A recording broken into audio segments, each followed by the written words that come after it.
আরে বাবা, ওটা রাইয়ের বন্ধু তারাপীঠ। শুধু তো একটা ছবিই তুলেছে। তারাপীঠ না আদ্যাপীঠ সে তো আমি খুব ভালো করেই বুঝতে পারছি, ওই মোবাইলে ছবি দেখে। একেবারে চরিত্রহীন কুলাঙ্গার। বাবা আমি কেমন? এই আর ওই মেয়ে তোর দিকে করে দেখায় কেন? ছি ছি ছি, তোকে আমার দাদা বলতেই লজ্জা হয়। চুপ কর মা, আজকাল সমস্ত মেয়েরা করে পাউট করে ছবি তোলে। এই তুই তুলিস না? একা একা তুলি, তোর মতন না। আমি কথা বলবি না। এই এই এই এই এই একদম কথা ঘোরানোর চেষ্টা করো না বলে দিচ্ছি। নির্লজ্জ বেহায়া কোথাকা। লম্বা মেয়ে বিয়ে করবো বলে তো এতদিন হেদিয়ে মরছিলে।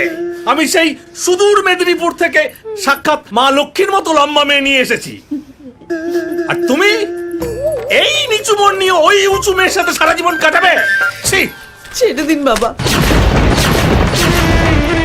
ওকে অমন করে বলবেন না।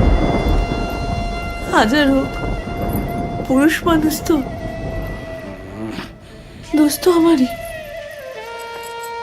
আমি ওকে কিছু দিতে পারিনি, আর পারবই বা কি করে? আমি গ্রামের মেয়ে, ওনার শহুরে ইংরেজি বলা, ছোট ছোট জামা কাপড় পরা মেয়ে পছন্দ।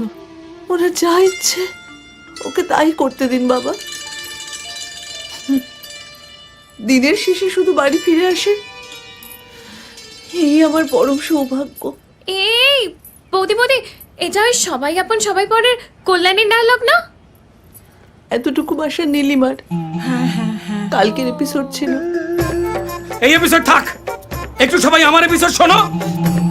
এতক্ষণ ধরে আমি যা যা বলেছি তার মধ্যে একটু মিথ্যে ছিল না। আমি আমার বউ ছাড়া অন্য কারোর দিকে আর ওইভাবে তাকাই না। হ্যাঁ, কালকে ওই যে আমি একটা পিঠ দেখে আমি খোলার থেকে না, আমি পিঠের কিছু দেখিনি। যদি আমাকে এতটা অবিশ্বাস করো তাহলে ডিভোর্স দিয়ে দাও, ডিভোর্স দাও। আগে ডিভোর্সের কথা বললো। আরে ছাড়া, ওর ঘাড়ে কটা মাথা আছে আমিও দেখবো। ডিভোর্স দিয়ে দেবে, তার আগে তোমাকে আমি ত্যায্যপুত্র করবো।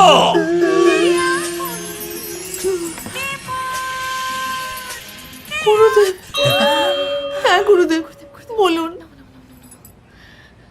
আপনি আসবেন? গুরুদেব আসবেন বলছেন, আপনি আসুন গুরুদেব। খুব ভালো হবে। হলো শুরু। বাড়িটা একবার ধীরে ধীরে দক্ষিণেশ্বর হয়ে যাবে, মিলিয়ে নিন।